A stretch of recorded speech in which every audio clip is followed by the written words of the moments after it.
Межрегиональная общественная организация крымско-татарского народа «Хырым Бірлігі» провела конференцию на тему участия крымских татар в выборах в Государственную Думу Российской Федерации 18 сентября. По ее итогам было принято обращение Общественного совета и общественной организации «Хырым Бірлігі» крымско-татарскому народу. Подробнее об этом в сюжете Султане Иситакаевой.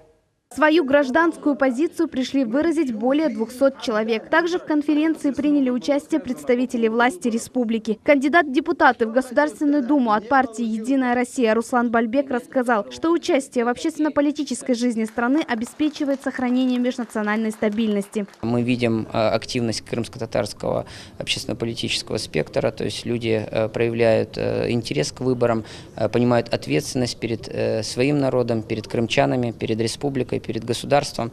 Вот. Ряд мероприятий, которые уже прошли, организованными общественными институтами крымских татар. Это вот очередное. Думаю, что в любом случае до выборов, и сегодня мы слышали такие мнения, выйдем на общенациональную площадку. Председатель Государственного комитета по делам межнациональных отношений и депортированных граждан Заур Смирнов подчеркнул, что крымско-татарский народ, как и все крымчане, активно участвует в формировании общественной и государственной деятельности. На протяжении 2 недель уже 4-е большое собрание крымско-татарских общественных организаций. Мы помним, что первые были представители молодежных организаций, следом за ними проявили активность и свою гражданскую позицию представители интеллигенции, педагоги, которые собирались под председательством ректора КИПУ Февзи Якубова. Следом общественное движение «Крым» буквально на днях единогласно заявила о необходимости участия в выборах в Госдуму и подтвердила свое участие. И сегодня тоже крупная организация крымских татар, имеющая большое влияние, это «Хырым Бірлігі», громко заявила о том, что действительно исторический выбор за крымскими татарами, и что крымские татары, не только члены организации, но и все те, кто проживают на полуострове, примут активное участие в выборах. Мы, кроме этого, сейчас готовы посетить в ближайшее время организация «Инкишаф», проводит аналогичный съезд. Ну и вот сегодня высказано было пожелание провести общенациональное мероприятие. И если от общественников сейчас такая инициатива будет твердо заявлено, то, конечно же, мы поддержим это мероприятие, будем на нем присутствовать. И, безусловно, вот такая общенациональная позиция, которая выльется в большой съезд, она твердо будет говорить о том, что позиции крымских татар сегодня, они на участии в строительстве Крыма как субъекта Российской Федерации, на участии в государственном процессе, каковым являются выборы в Госдуму. Но это и исторический шанс, конечно, для крымских татар провести сегодня своего представителя.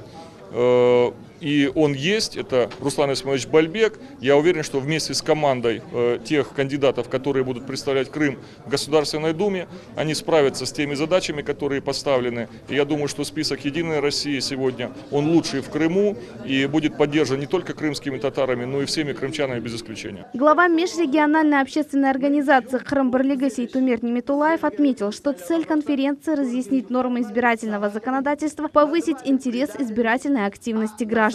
Все готовы идти на выборы. Сегодня еще раз собрались, дали каждому поручение, со всех районов съехались. Мы идем на выборы, будем голосовать, потому что другого вообще не может быть. Гражданский долг в первую очередь у каждого. Мы сегодня в России живем. И это покажет не только в Крыму, и федеральные службы увидят все, что мы с Россией, что мы поддерживаем политику нашего президента Владимира Владимировича Путина. Также в конференции приняли участие представители иностранных делегаций. Доверенное лицо президента Российской Федерации Владимира Путина, почетный президент Федеральной национально-культурной автономии азербайджанцев России Соин Садыков призвал крымчан никому не позволять разрушить достигнутую стабильность и взаимопонимание. Также он отметил, что политическая активность со стороны крымских татар чувствуется на высоком уровне. Меня радует то, что крымские татары уже не только возрастные люди проходят на общественную жизнь, активную жизнь, а молодые ребята, молодые девчонки с детьми даже участвуют на этой активной жизни. Это что значит? Это означает, что они чувствуют себя полноценным гражданином, жителем Крыма. они чувствуют, это их очаг, это их дом. Здесь я чувствую, что крымские татары очень активно участвуют, очень правильно делают. Конференция проходила в режиме высокой активности. Все присутствующие оживленно обсуждали выступления и предложения. В завершении конференции было принято обращение региональной общественной организации Крым-Бірлігі и Общественного совета крымско-татарского народа к крымско-татарскому народу, в которой призывает сплотиться и проявить гражданскую активность для того, чтобы улучшить жизнь народа и всего Крыма. Султания Ситакаева, Умер Мустафаев, телеканал Миллет.